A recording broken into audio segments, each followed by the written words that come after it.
that I've been raw vegan, and having this compassion. It's all about educating others. And I know Kevin changed his. I helped you change your diet. Yes, you did. And so many others that I've touched. And it really is coming, opening our hearts and coming from a place of compassion and empathy for other beings, not just animals, but human beings, people that are weaker than us, that are vulnerable than us, people in the poorer countries. And in the movie, I know Al Gore touches on the greenhouse gases from coal, oil, and gas, but he doesn't touch about animal agriculture, and that is a huge thing that's happening in global warming. And to think about it, it's the choices that we make with our food, the food that we eat. Cook a meal with your family. Those choices, shop with your family. All those choices that we make, they have a big impact. How we treat other people is a huge thing. How we want to be treated ourselves. So I think it starts with the food that we put on our table, how we shop, open our hearts, have more compassion. It really starts with us, ourselves, and that's how we will change the world. If we do, adopt a more plant-based diet, I believe we can change the way factory farming happens. The less factory farming, the less greenhouse gases, the less global warming, the less waste that goes into our oceans, the less methane in the environment, the less nitrogen in the environment. It really starts with us. So we cannot think that we are not powerful to make those choices and those decisions. We are the more intelligent, human race. We can make those choices. And so, I'm so grateful that you all came, because it really starts with us. We can go and we can spread the word.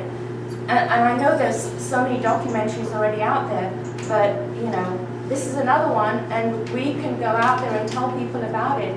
We're not just making these movies, just to make money. We're really making these movies to raise awareness and consciousness on this planet. We are all connected here. I mean, take a moment. We can really feel each one of us here, can't we? So for me, it really is a labor of love. I'm so grateful to be standing here with the four of you, Carlos, Hyunlin, and Kevin. I'm so grateful because this is the journey for me to go on and create other conscious and aware films that will make a difference. So thank you. And so even when I'm sitting there, I was watching, it makes me wonder about my own diet and how we treat animals. And they're right. Cats and dogs, domestics, oh, you're so cute, I want to play with you all the time. Yeah, we see a cow, we see a pig, we're just like meat.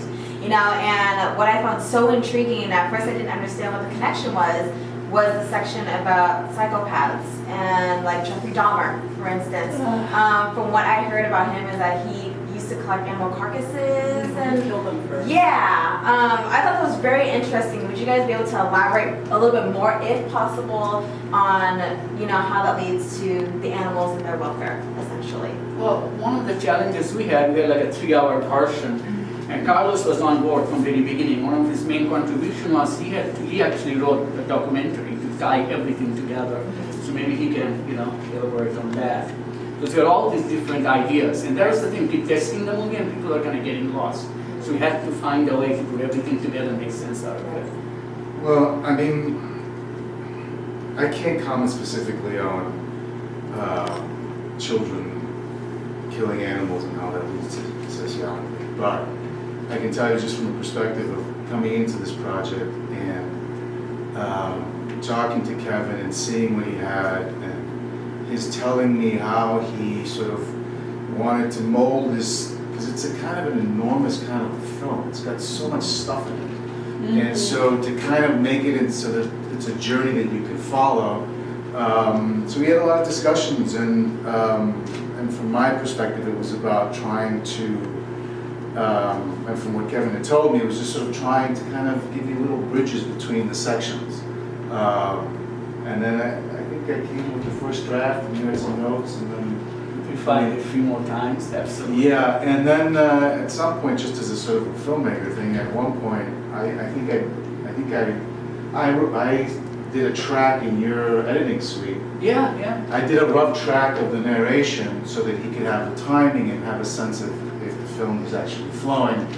And I remember when Forrest did the narration, it was quite astonishing.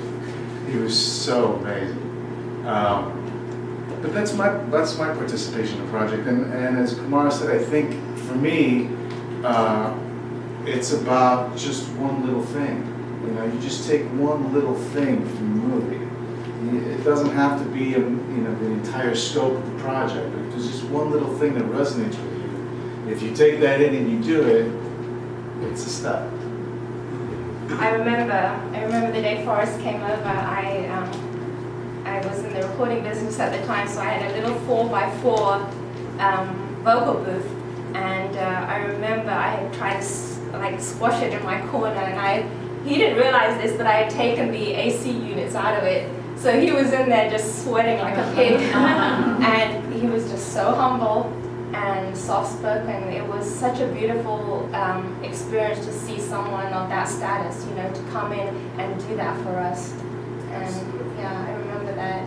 We had cables running to my other room, and we were recording him on my soundboard. How did you get him on board? I'm sorry.